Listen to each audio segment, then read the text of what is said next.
Wendie V, and we're here with the Social Impact Level Up Live. Today, your job is to sit back, listen, and have some fun, and maybe take a few minutes to relax, because we're going to have an amazing conversation today to turn your ideas into a legacy of social change. Okay, hey everyone. I was just telling Instagram, we are talking about a lot of cool stuff today, specifically the coordinated funding approach that I bring to a lot of my clients who are either nonprofits or social businesses or people who are trying to figure out which one they need. There's a lot of different people who I teach this approach to. So I figured, let me tell you guys about it. And there's a bunch of slides and resources and information that I'm going to be showing. So if you're on Instagram, you might want to head to my Facebook page, my LinkedIn, or my YouTube channel. One of those under Wendie Veloz will have the slides and all the rest of the information, or you can watch it later. So I won't be sad if somebody jumps off of that feed and jumps onto the other feed. If you are with us on LinkedIn or one of the other platforms, Facebook or Instagram or wherever you're at, let me know. Say hi in the chat so I know that you're here and that you're like paying attention. And it seems like this somehow dropped off of LinkedIn is what it's saying, but I'm not sure. So I'm going to try to see if we are actually on LinkedIn or not. Because if not, then we might need to redo this business. Oh, yep, we did not make it onto LinkedIn. Oh no, let's see. Oh, there it is. Okay. Yep. Looks like we're good. Okay. So if you're on LinkedIn, please make sure that you let me know that you're here because there is a little bit of a crazy technical difficulty. Okay. So today is Funding for Success, Federal, State, and Local Funding Basics. And this is one of those courses that I teach to some of my clients, or it's kind of sometimes not really a workshop. It's more just our work together, because people don't understand how the different levels of funding work together. And especially if you're a nonprofit or a small nonprofit and you're not looking at even possibly looking at your state or federal levels, then there are probably resources that you could be getting that you are not getting. So I wanted to make sure that whoever is listening to this live with us, if you have questions about this, if you have thoughts, if you're trying to get funding, please let me know. I want to see in the chat. That way I know exactly what your status is and I can speak to that. Okay, so let's get started. I'm excited about this. Okay, we're going to turn off one thing and turn on another thing. All right, so I am teaching something that is straight out of my course, Idea to Impact Art of Sustainable Grant Writing. These are literally slides that have not been shown to anyone. So you guys are seeing them first, except for the people who are in the course who got them delivered on, actually, yeah, they got them delivered this Sunday. So these slides are something that's brand new in the course, but not necessarily in the stuff that I teach. I've been teaching this for a while. I just haven't released it yet. So I'm excited that I can share this with you guys today on this live. And I know a couple people had missed parts of this when we talked about it on LinkedIn audio, because LinkedIn audio is not recorded. So if you missed that, which was last week, this is kind of a recap, but with visuals of all the stuff that we talked about. And if there were any questions from that event, please definitely let me know. All right, let's get moving. So the first thing I want to talk about is that there are so many different ways that we think about funding, or we try to navigate funding as organizations. And there are different perspectives to think about right from the top. Is how are we as the organization looking for funding having a different perspective from the organizations who are giving the funding away. So the people who are giving the funding away are more than likely, let's see, sorry, Instagram. I'm trying to put us on mute. The people giving the funding away have resources that they want to get out for a specific purpose, and we are the purpose, essentially. So our perspective is where the rubber meets the road. We're doing the work on the street. We're getting all of the things done. We're meeting the objectives. We're doing the work every day. We're hiring people. We're contracting, all of the things that we need to do in the community to make these kinds of things happen. But the funders are thinking about us doing that in the neighboring community and the community across the state, and then another community in another state. So they're trying to get outcomes on a massive level. And it looks a little bit like this, where they're looking from the top as like the treetops, seeing what's going on and trying to pick up pieces of money and put them in different places so that the outcomes happen in those different places.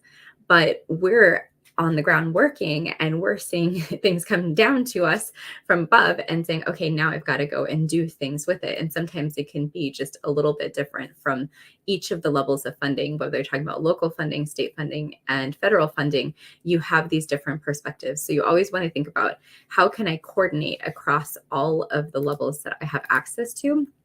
Because if you are looking at a coordinated funding approach, which is what I want to talk about today, you really are strategizing how can you take as many of these pieces of the pie together into support your individual programs or the operation overall of your organization. So if you think about it, as one portfolio of work or one bucket of work is going to require, at least one funding stream, possibly more. And if you have multiple funding streams to get one bucket of work done, then you are probably braiding them together is my guess. A lot of people don't usually use blended funding anymore, but if you think about them as spaghetti, blended funding is where you just take all the money and you throw it in a pot and you have no idea where it came from and you have no idea what it does. You just you just use it and you have no idea of the outcomes. Braided funding, you're able to take the money and follow it for the purpose that you intended it for, all the way down to the outcome to see if the intent and the outcome match. And in braided funding, you might have multiple funding streams, but you're still able to track each one. And so when you're coordinating all of this, to think about, well, if I have multiple funding streams and I have multiple programs, how do I coordinate across my portfolio, across my organization to maximize whatever money I have coming in? So that is how you think about all of this and how you put it all together so that your organization can have a strategy that you will use to continue to look for more funding and continue to grow, continue to amplify what you're doing. So let me know if you're here with us in Instagram or in Facebook, YouTube, wherever you're at, LinkedIn, because I want to hear, what your questions are around this topic. So which level of funding is right for you? There are obviously different pockets of money you can access locally, state, and at the federal or national level. And the pockets of money that are right for you depend on your goals and depend on what work you're doing and what money is available in your area. So your state may have more money for more things, or your federal funding might come, directly to your community. There's all kinds of different options, but you have to figure out what your strategy is to access the ones that you want to bring together to support your programs. So how do you do that? Well, you have to look at all the different levels. So let me go into what that looks like. So local funding, and I'm gonna make this a little bit bigger. Local funding is either a local government, a local foundation, maybe a community fund, or even partners who have grant funding. There's lots of different ways locally you can access money that is coming to the community for a specific purpose. And these are sources that you can think about, how can I use all of them to my advantage, right? Like, how can I maximize my partnerships? How can I look at the local foundations? How can I make sure that I'm partnering with local government? These are important parts of the work of your organization in building your portfolio of funding. Now, state funding, the state offices are generally the ones who have funding for programming, and the block grants also are part of the state funding that comes down from the government. Those are also sources of funding. And then you also have just state money that comes from the state budget that gets passed down to either local government or like a county, or is given out directly to communities. And the state funding is something that usually you can find through like the state website. Sometimes they have state committees. If your state has, obviously their legislative session, then you can follow funding in legislative session. I used to have a whole office that did this, and it's very rigorous about how it did it.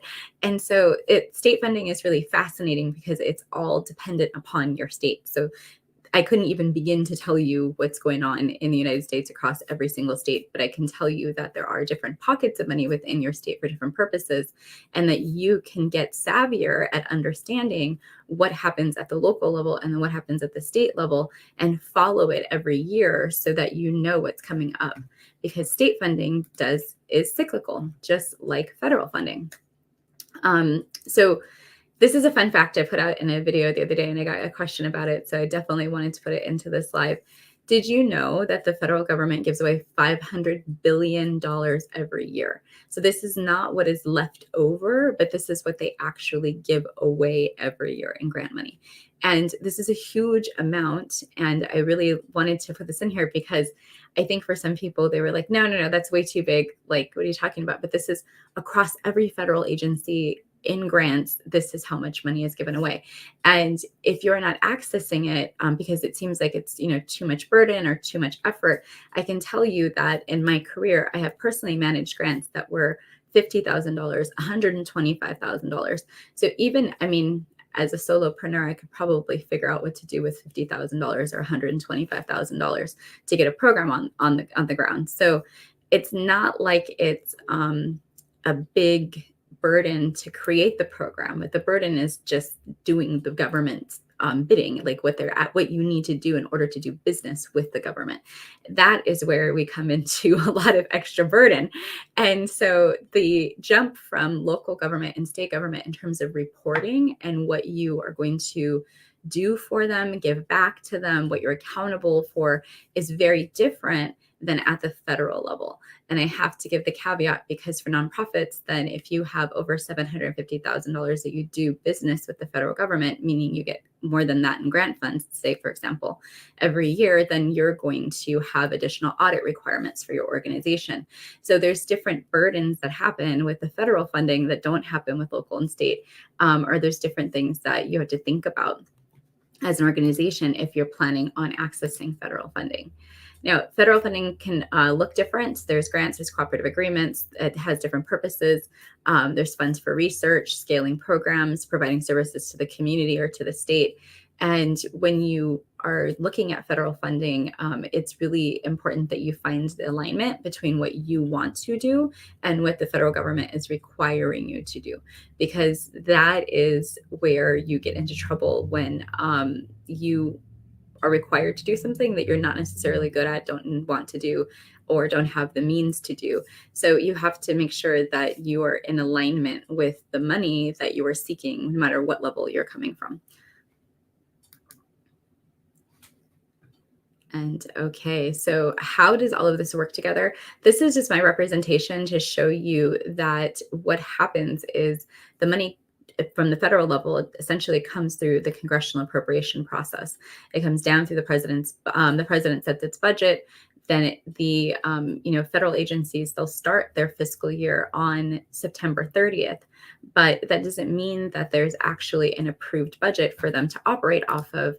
The approved budget doesn't sometimes come until later in the spring, and so around mid-April or so.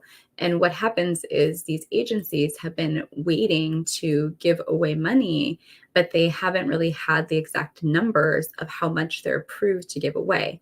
So once the budget comes, so every time we have like a government shutdown or any of these things where the budget is delayed, then that means the money doesn't necessarily get down to the public. So the counties, the states, the local government, all of those things, because it's caught up in this budget process. So if you know this, if you're someone who follows these, how the federal government works or how these budget cycles work, then you're able to be ready for money when it comes out. So after that mid-April timeframe, if grants hadn't already started trickling out from the federal government, you'll see it's an onslaught.